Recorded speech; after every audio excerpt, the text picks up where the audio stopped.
रहती थी। उसका एक बेटा था जिसका नाम रणबीर होता है। आलिया बहुत ही लालची और मक्कार औरत थी। वो अपने बेटे के सारे पैसे खुद ही रखती थी और उसे 100-500 रुपए दे देती थी। उसका बेटा भी अपने खर्च के ही पैसे मांगता था। रणबीर जब काम पे चला जाता था, आलिया नई साड़ी पहनती थी और अच्छी अच्छी चीजें खाती थी। जैसे ही रणबीर काम से वापस आता था, फिर आलिया अपने पुराने कपड़े पहन लेती थी और रणबीर के सामने मासूम बनने का ढोंग करती थी। एक दिन आलिया रणबीर से कहती है, रणबीर अब मुझसे काम नहीं होता है, तू अब शादी कर ले। फिर रणबीर कहता है, ठीक है माँ, जैसी आपकी मर्जी। उसके बाद आलिया रणबीर की शादी प्राची नाम की लड़की से करा देती है। प्राची बहुत ही शांत स्वभाव की होती है। एक दिन रणबीर प्राची के लिए साड़ी लेकर आता है। उसकी माँ रणबीर से कहती है, बेटा तू मेरे लिए कुछ नहीं लाया, अब क्यों लाएगा, बीवी जो आ गई है। फिर रणबीर कहता है, माँ मैं अपने सारे पैसे आपको देता हूँ, आप उसमें से ले सकती हैं। ये सुन के आलिया वहाँ से चली जाती है।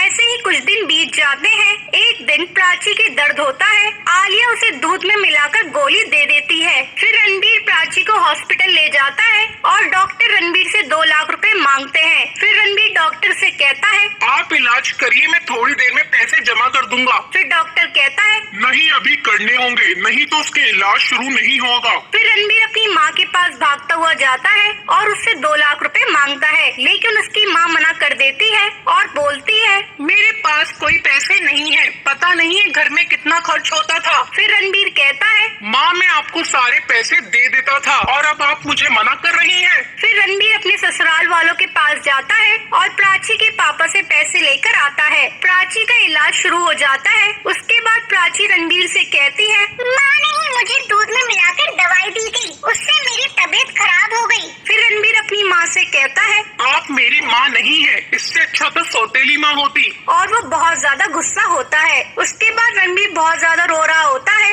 रणबीर को रोता हुआ देख के आलिया को बहुत ज्यादा पछतावा होता है। फिर आलिया रणबीर प्राची से माफी मांगती है। फिर वो सभी एक साथ बहुत ज्यादा खुश रहते हैं। तो ये थी आज की